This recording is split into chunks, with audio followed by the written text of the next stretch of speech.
On April 4th, 1968, civil rights leader Martin Luther King Jr. was assassinated at Lorraine Hotel in Memphis, Tennessee. This event triggered riots in 125 cities across the United States. On April 6th, rioting began in Baltimore City. Today we are speaking with Cynthia Parsram as she recalls the Baltimore riots of 1968. How old were you during the Baltimore riots? I was 14. And what grade were you in? Ninth grade.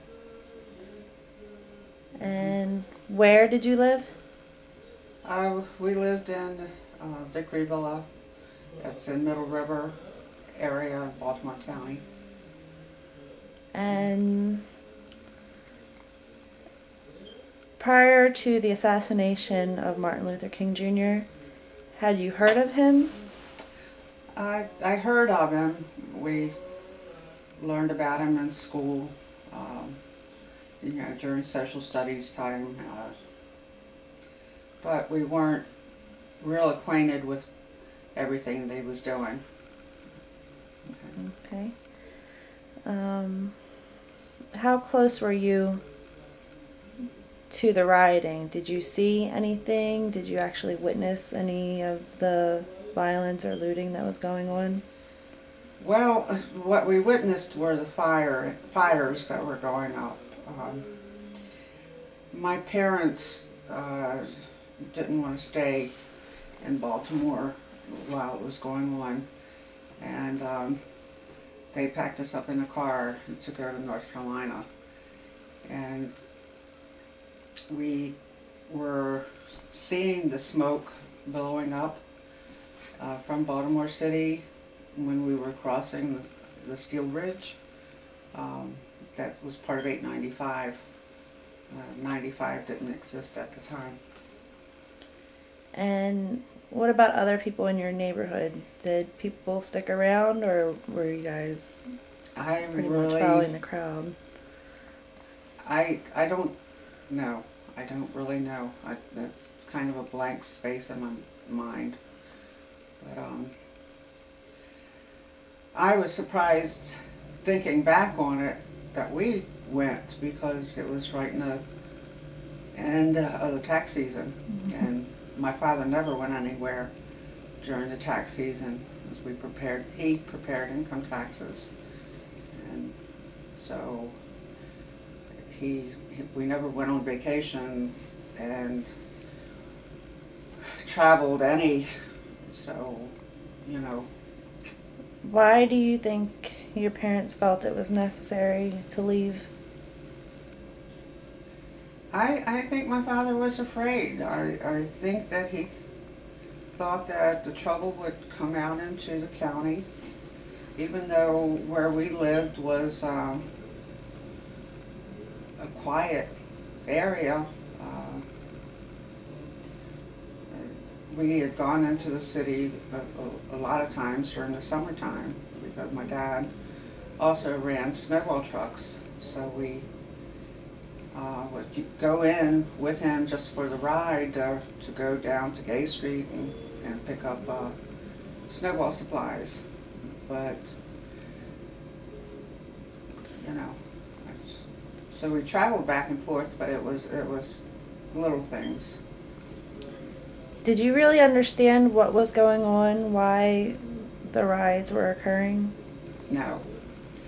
And even till now, I don't understand why people were burning their own homes. I can understand being upset. I understand, some people taking advantage of the situation and, looting and burning businesses. But so much of the city was burned that it just amazes me, and yeah. What did you think about the National Guard being called out? Frightened me. Like I said, we were traveling to North Carolina, and it seemed like I got snapshots in my head about, that were coming from different bridges or whatever. But we crossed the Wilson Bridge in Washington going south, and the troops were going north on the other side of the bridge. You know, we would have thought that was going to Washington, but they were in fact going to Baltimore. So that just made my father believe more that he was doing the right thing by taking us to their family home areas where they lived in North Carolina before they moved to Baltimore. Because they lived in the lower western part of North Carolina, in the mountainous areas. But they saw the troops coming, and it scared us. I mean, I was the oldest of 5, and there were 5 kids in a Ford Galaxy, and my parents, and you know, the little ones were looking up and around and wondering what was going on, and it's my job to keep them quiet and stuff, so Dad could drive. At the time this was going on, did you realize that this was happening all across the United States, or did you think it was just here? I thought it was just in Baltimore and Washington. I didn't realize it was going on everywhere else. We soon found out, though, later in the trip,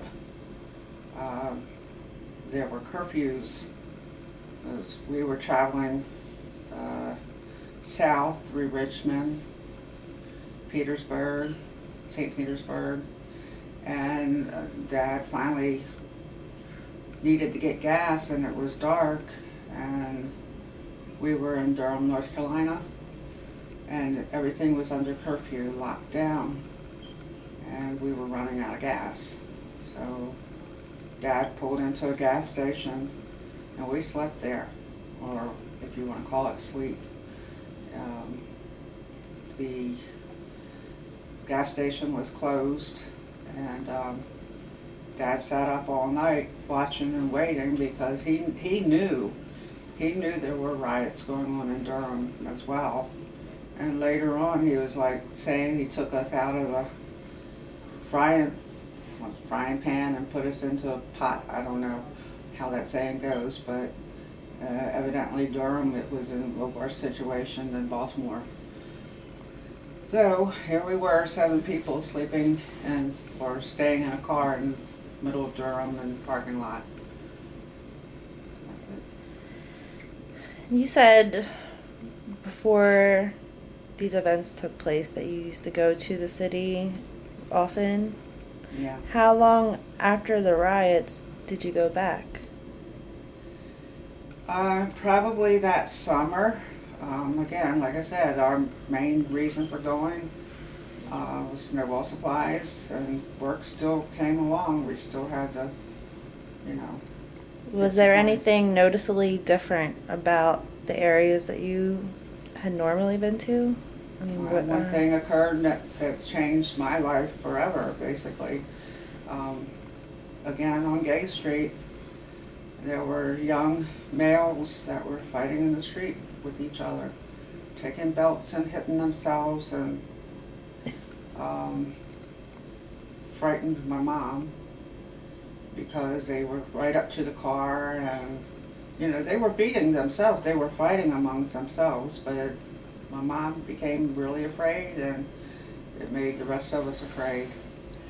Dad never brought us back down there to get supplies. Other things that happened is Sears on North Avenue was where my parents always shopped. You know, credit, you could use a credit card there back long before credit cards were in use. And the Sears we went to was North Avenue. After the riots, all of North Avenue was boarded up. There wasn't a property on that street that wasn't affected by the fires, with the exception of the Sears. And not long after that, they built a huge wall in front of the Sears. We still went there for a few years at Christmas time or at the beginning of the school year, but eventually we stopped going there. Which part of the riots of 1968 stands out in your memory the most? The smoke. The smoke over top of Baltimore City? Yeah. Just rising up. It's ironic because the other day I saw smoke rising up from when I was on Bel Air Road, and it was the block that was on fire, and it made me tingle because there was so much black smoke going up. It just struck a nerve. Reminded me. The only thing is, back then it was hundreds of times worse. Yeah. Okay. Well, thank you very much for sharing your memories with us. Okay. Thank you. You're welcome.